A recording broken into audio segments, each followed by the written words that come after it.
Hello everyone, आज date है 15 जून 2023 और द हिंदू न्यूज एनालिसिस में आपका स्वागत है। इस वीडियो में हम द हिंदू की इंपोर्टेंट न्यूज को एग्जाम के पॉइंट ऑफ व्यू से डिस्कस करेंगे। नीचे डिस्क्रिप्शन बॉक्स में Telegram channel Volcano IAS Academy का लिंक दिया हुआ है। आप Telegram channel Volcano IAS Academy के साथ में जुड़ सकते हैं। वहां पर हर exam means UPSC, state PCS and other exams के पॉइंट ऑफ व्यू से काफी इंपॉर्टेंट इन्फॉर्मेशन आप सभी के साथ में शेयर की जाती है। तो चलो स्टार्ट करते हैं। वीडियो को स्टार्ट करेंगे एक ज्योग्राफिकल बेस्ड क्वेश्चन के साथ में।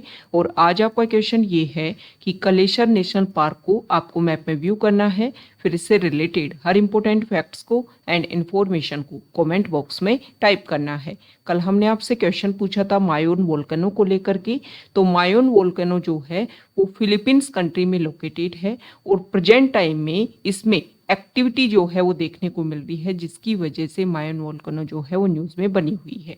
ये जो फिलीपींस कंट्री है यहाँ पर 24 एक्टिव वोल्केनो है, उनमें से एक है मायोन वोल्केनो। तो इसकी जो लोकेशन है वो आपको ध्यान में रखना है। द हिंदू को डिस्कस करने से पहले हम बात करेंगे डिकोडिंग ऑफ न्यूज़पेपर इनिशिएटिव के बारे में। देखो एस्पायरेंट्स, चाहे आप यूपीएससी की प्रिपरेशन कर रहे हो, चाहे आप स्टेट पीसीएस की प्रिपरेशन कर रहे हो, या फिर कोई ऐसा एग्जाम जिसपे करंट अफेयर्स काफ़ी इंपॉर्टेंट रोल प्ले करता है, तो आपके लिए ये इनिशिएटिव जो है वो काफ़ी ज़्यादा बेनिफिट प्रोवाइड करेगा। इस इनिशिएटिव के इंपॉर्टेंट फीचर्स को हम डिस्कस कर लेते हैं। इस इनिशिएटिव में हम आपको the Hindu, Indian express, PIB, इसके अलावा जो भी इम्पोर्टेंट वेबसाइट्स हैं जहां कहीं से भी लगता है कि कोई इम्पोर्टेंट न्यूज़ है जो आपके सिलेबस से रिलेटेड है, तो सबसे पहले हम क्या करते हैं, उस इमेज को, उस न्यूज़ की इमेज को आपके साथ में शेयर करते हैं। और फिर उस न्यूज़ में कौन कौन से इम्पोर्टेंट पॉइंट्स जो हैं वो आपके लिए इम्पोर्टेंट हैं, उनकी एक्सप्लेनेशन जो है वो हम आपको प्रोवाइड करते हैं।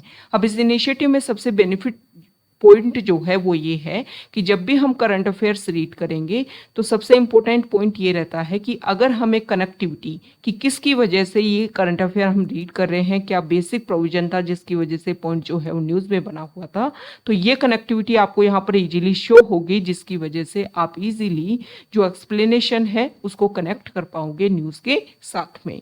ओके, तो आप इस इनिशिएटिव को ज्वाइन कर सकते हो। ज्वाइन करने का लिंक जो है वो डिस्क्रिप्शन बॉक्स में अवेलेबल है। सब्सक्राइब के पास में जो ज्वाइन बटन है वहां आपको ज्वाइन नहीं करना है। डिस्क्रिप्शन बॉक्स में जब वीडियो के टाइटल को आप क्लिक करते हो, डिस्क्रिप्शन बॉक्स ओपन होगा, वहां पर decoding of newspaper initiative current affairs के नाम से इसका लिंक अवेलेबल है। 89 रुपीज़ पर मंथ जो है वो इसके चार्जेस हैं। ओके, इस इनिशिएटिव का जो वीडियो है 2-3 मिनट्स का, वो भी हमने चैनल पर शेयर कर रखा है, तो वहां जाकर के आप इसको व्यू कर सकते हो कि किस तरीके से हम जो न्यूज़ है उसको कवर करवा रहे हैं। ओके, द हिंदू को अगर हम डिस्कस करें तो फर्स्ट इंपॉर्टेंट न्यूज़ है द हिंदू के फ्रंट पेज पर, और यहाँ पर बिपरजॉय जो साइक्लोन है उसको लेकर के हमारी जो गवर्नमेंट किस तरीके से अपने प्रिपेयरनेस कर रही है उसको लेकर के यहाँ पर बताया हुआ है। यहाँ पर बताया है कि 70,000 पीपल जो उस एरिया में जहाँ पर आकर के साइक्लोन बिपरजॉय जो है वो अपनी एक्टिविटी देखने को मिलेगी वहाँ पर साइक्लोन बिपरजॉय की, तो वहाँ से उन लोगों को, पीपल को जो है वो रिप्लेस कर दिया गया है सेफर जोन की तरफ। ओके, तो हम यहाँ पर ये जो साइक्लोन बिपरजॉय है इसको लेकर के कुछ बेसिक फैक्ट डिस्कस करेंगे, और इसके अलावा जो भी इंपॉर्टेंट पॉइंट्स हैं उनको हम यहाँ पर डिस्कस कर लेते हैं। देखो, सबसे पहले तो आपको ये पता होना चाहिए कि ये बिपरजॉय जो नेम है साइक्लोन का वो किसने दिया है, तो ये दिया है बांग्लादेश कंट्री ने। और बांग्लादेश मतलब बंगाली जो लैंग्वेज है उसमें बिपरजॉय का मतलब होता है डिजास्टर या फिर कैलेमिटी। ओके, देखो ये जो साइक्लोन है वो देखने को मिल रहा है अरेबियन सी में। हम इस तरीके से यहाँ पर समझेंगे, ये हमारा इंडिया है और यहाँ पर है बे ऑफ बंगाल और यहाँ पर है अरेबियन सी, मतलब इंडियन ओशन के दो आर्म के रूप में ये लोकेटेड है। देखो, मैक्सिमम जो साइक्लोनिक एक्टिविटी अगर हम डिस्कस करें तो बे ऑफ बंगाल में देखने को मिलती है। अरेबियन सी में जो है वो comparison to Bay of Bengal कम है, लेकिन ऐसा नहीं है कि यहाँ पर साइक्लोनिक एक्टिविटी नहीं देखने को मिलती। तो साइक्लोनिक एक्टिविटी होती क्या है? साइक्लोनिक एक्टिविटी होती है कि जब टेम्परेचर ज़्यादा है तो वहाँ पर लो प्रेशर क्रिएट होगा, और बाहर की तरफ जहाँ पर टेम्परेचर कम है वहाँ पर रहेगा हाई प्रेशर। तो high pressure to low pressure जो है वो विंड फ्लो करेंगी, जिसकी वजह से साइक्लोनिक एक्टिविटी जो है वो क्रिएट होंगी। अब इसका रीजन क्या है कि अरेबियन सी और बे ऑफ बंगाल में अगर हम कंपैरिजन करें तो बे ऑफ बंगाल में जो टेम्परेचर है वाटर का वो ज़्यादा देखने को मिलता है, जिसकी वजह से ही बे ऑफ बंगाल में साइक्लोनिक एक्टिविटी जो है वो ज़्यादा देखने को मिलती है। अब अरेबियन सी में प्रेजेंट टाइम में हम देख रहे हैं बिपरजोय, इससे पहले भी हमने देखा ताउते जो यहाँ पर साइक्लोन जनरेट हुआ था। अगर हम बात करें आईपीसीसी की रिपोर्ट की तो उसमें भी फोकस किया गया था कि बे ऑफ बंगाल का जो टेम्परेचर है वाटर का वो ज़्यादा तेजी से इंक्रीज हो रहा है और इसी की वजह से जो है वो यहाँ पर साइक्लोनिक एक्टिविटी ज़्यादा देखने को मिल रही है। कुछ ही दिनों पहले जो है वो हमारे इंडिया का ईस्टर्न कोस्ट, वेस्टर्न बंगाल जो कंट्री है, बांग्लादेश जो है, वहाँ पर मोचा जो साइक्लोन है उसने इफेक्ट किया था। ओके, तो ये तो हमने बेसिक बातें डिस्कस कर ली। अब हम देखते हैं कि हमने देखा कि साइक्लोन का नाम है बिपरजोय। ओके, तो किस तरीके से पता चला, बांग्लादेश ने किस तरीके से नाम रखा, इसके बारे में हम कुछ बेसिक बातें डिस्कस करते हैं। देखो, ट्रॉपिकल एरिया में जो साइक्लोन आते हैं उनको नेमिंग देने के लिए WMO वर्ल्ड मेटीरियोलॉजिकल ऑर्गेनाइजेशन जो है वो काम करता है। तो अलग अलग एरिया में अलग अलग पैनल जो हैं वो बना रखे हैं।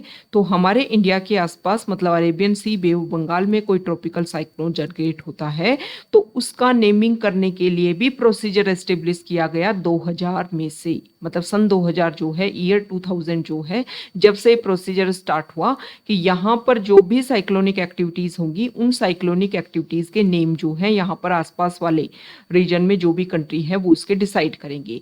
प्रेजेंट टाइम में इस पैनल में मतलब इंडिया के आसपास वाले रीजन में जो साइक्लोनिक एक्टिविटी है इसके नेम डिसाइड करने के लिए 13 कंट्रीज आते हैं। अभी हम उनकी लोकेशन भी डिस्कस करेंगे। स्टार्टिंग में मतलब 2000 में इन कंट्रीज की संख्या थी 8। ओके, अब यहाँ पर अगर हम देखें इन कंट्रीज के नेम, आपको सबसे पहले तो इन कंट्रीज के नेम पता होना चाहिए कि कौन कौन से कंट्री जो हैं वो इसमें आते हैं।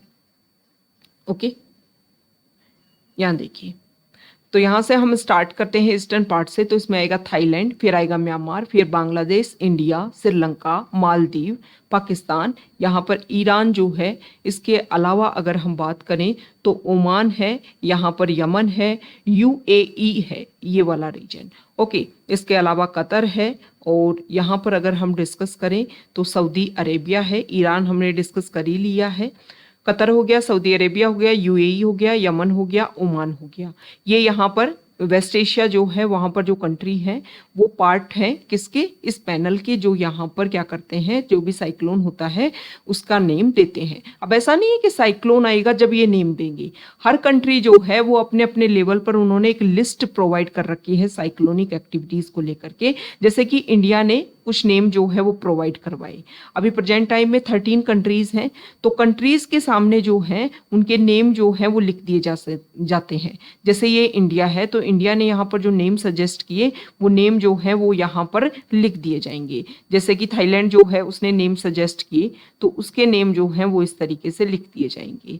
फिर क्या किया जाता है, सीरीज वाइज, जैसे अभी प्रेजेंट टाइम में साइक्लोनिक एक्टिविटी देखने को मिली तो इंडिया जो है उसने जो नेम दिया जो है वो यहाँ पर दिया जाएगा। उसके बाद में ऐसा नहीं है फिर इंडिया ने ही जो नेम दिया वो यहाँ पर दिया जाएगा। उसके बाद में जो सेकंड कंट्री होगा, मतलब अल्फाबेटिकल ऑर्डर में कंट्रीज के नेम जो हैं वो सेट किए जाते हैं और अल्फाबेटिकल ऑर्डर में ही जो साइक्लोनिक एक्टिविटीज के जो नेम दिए जाते हैं उनको सेट किया जाता है और फिर सीरीज वाइज जो है एक एक नाम उठाया जाता है। फिर जब एक सीरीज कंप्लीट होगी फिर दूसरी सीरीज के ऊपर यहाँ पर फोकस किया जाता है। तो इस तरीके से यहाँ पर इसी तरीके से अदर रीजन में भी पैनल जो है वो डेवलप किए गए हैं WMO के द्वारा।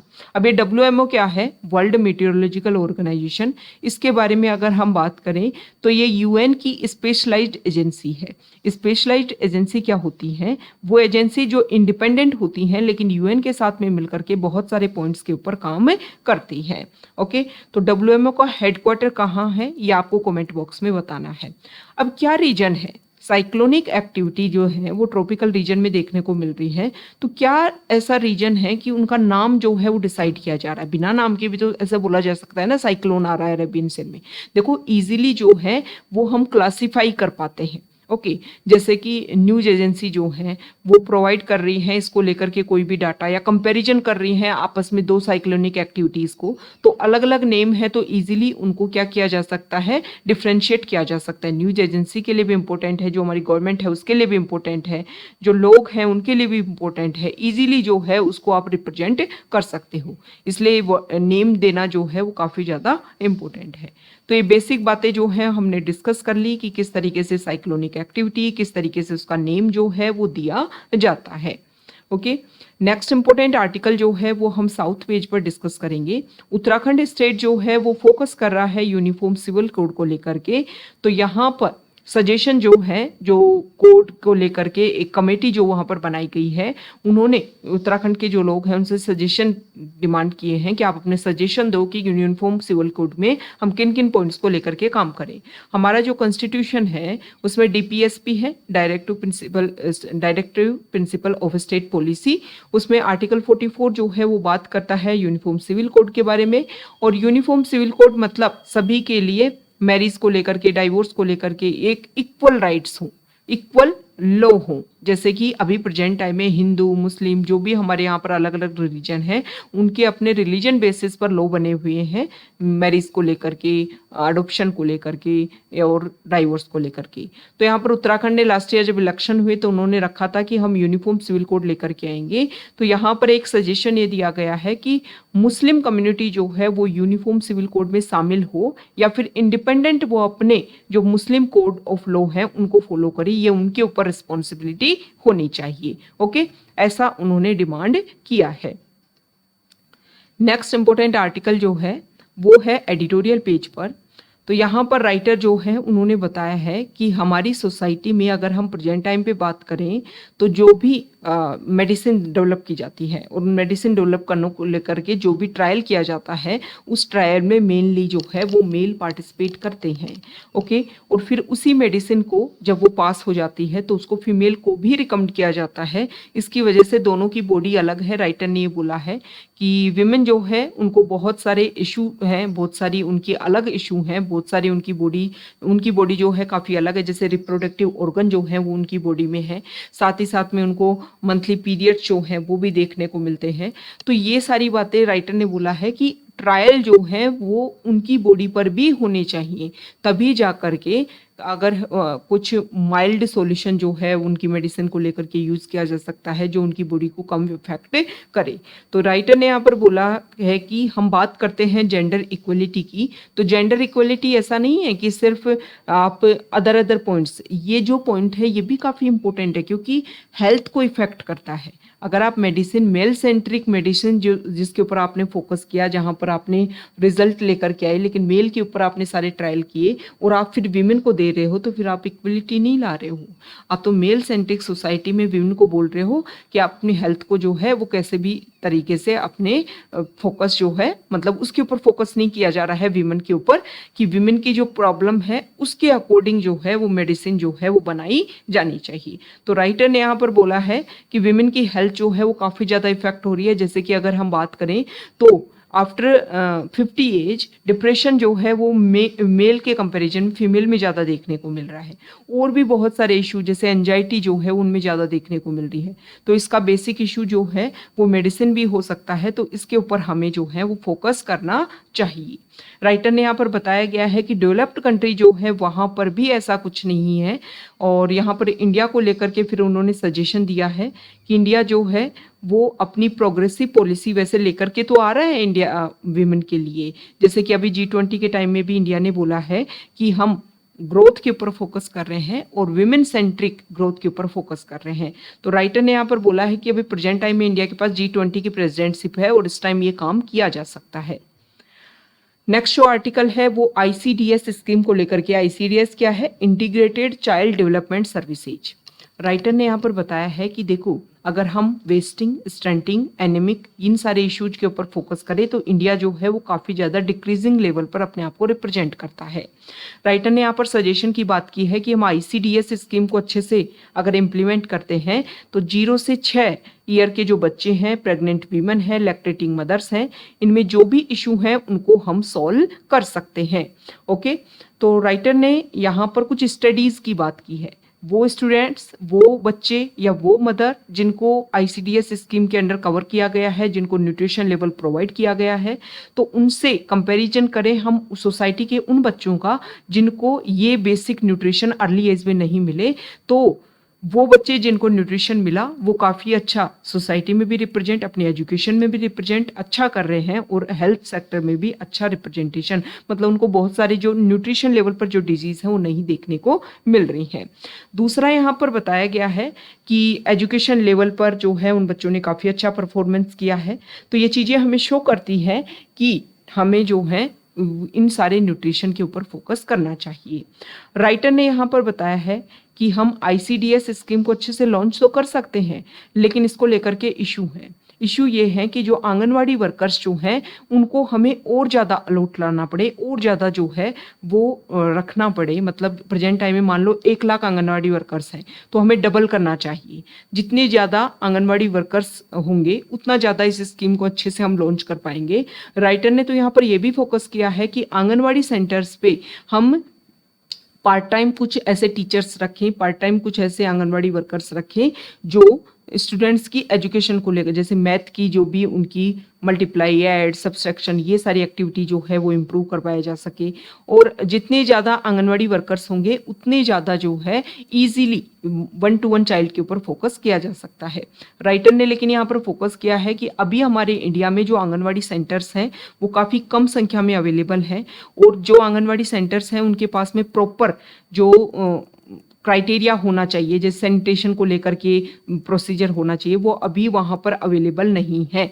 तो हमें एक तो प्रॉपर बिल्डिंग आंगनवाड़ी सेंटर्स की इसके ऊपर फोकस करना चाहिए। दूसरा, आंगनवाड़ी वर्कर्स जो हैं वो ज़्यादा से ज़्यादा हमें और लेने चाहिए, जिससे एक तरीके से एम्प्लॉयमेंट भी ज़्यादा जनरेट होगा, और ये जो आईसीडीएस स्कीम है इसको भी हम अच्छे से लॉन्च कर पाएंगे। यहाँ पर तमिलनाडु स्टेट का एक एग्जाम्पल दिया हुआ है कि वहाँ पर लार्ज स्केल पर आंगनवाड़ी वर्कर्स को रखा गया और उसका रिजल्ट जब देखा गया तो काफ़ी बेहतरीन रिजल्ट जो है वो देखने को मिला। मतलब इंक्रीजिंग स्टाफ लेवल जब आईसीडीएस फ्रेमवर्क के अंदर हम करेंगे तो रिजल्ट जो है काफ़ी अच्छे देखने को मिलेंगे। ओके, नेक्स्ट जो आर्टिकल है वो टेक्स्ट पेज पर है, और यहाँ पर ट्रांसजेनिक क्रॉप के बारे में बताया है। जो हमारी गवर्नमेंट है वो चाह रही है कि जो ट्रांसजेनिक क्रॉप, मतलब जो कॉटन है, उसमें एक नया जीन जो है वो इंसर्ट किया गया है, और फिर इस क्रॉप का जो है वो ट्रायल देखने को मिले। अभी देखो 4 स्टेट्स के लिए बोला गया था, और क्रॉप जो है वो अलग अलग सेक्टर में मैक्सिमम स्टेट सब्जेक्ट में आती है। तो यहाँ पर गुजरात, महाराष्ट्र, तेलंगाना, हरियाणा को बोला गया कि आप अपने यहाँ पर ट्रायल करो इस नए जो कॉटन का जो नया जीन है, नया जो सीड है, इसको लेकर ट्रायल करो। हरियाणा ने अलाउ किया है, इन 3 ने प्रोटेस्ट किया है। ओके, अभी प्रेजेंट टाइम में अगर हम बात करें तो हमारे यहाँ पर बीटी कॉटन को अलाउ किया गया है, लेकिन फूड लेवल पर अगर हम जेनेटिकली मॉडिफाइड क्रॉप के बारे में बात करें तो उसको जो है फूड क्रॉप को किसी को भी अलाउ नहीं किया गया है।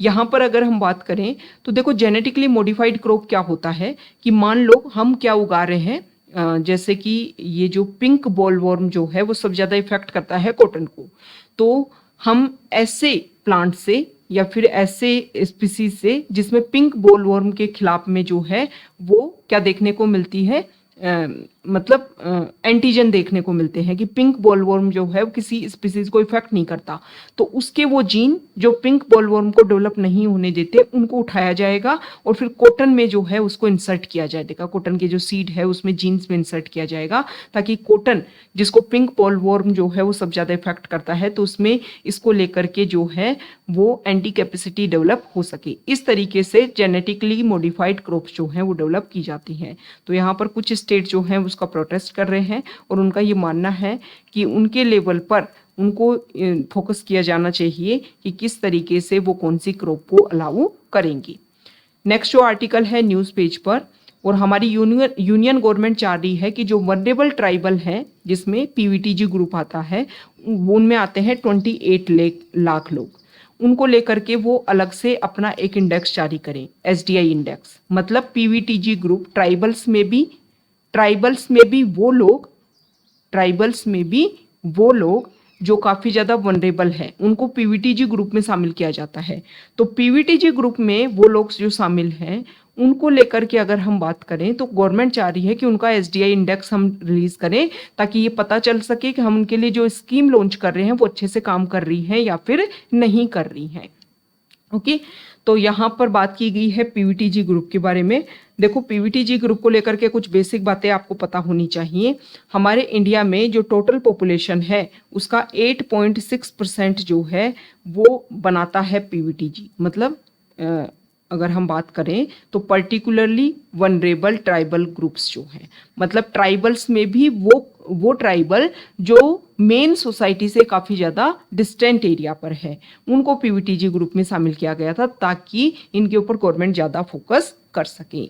ओके, 1973 में जो डेबर कमीशन है उन्होंने बात की थी पीटीजी मतलब प्रिमिटिव ट्राइबल ग्रुप्स। ओके, जिसमें अभी भी बहुत सारी जो ट्रेडिशन है जिन ग्रुप्स में प्रिमिटिव लेवल की देखने को मिलती है उनको बोला गया पीटीजी ग्रुप।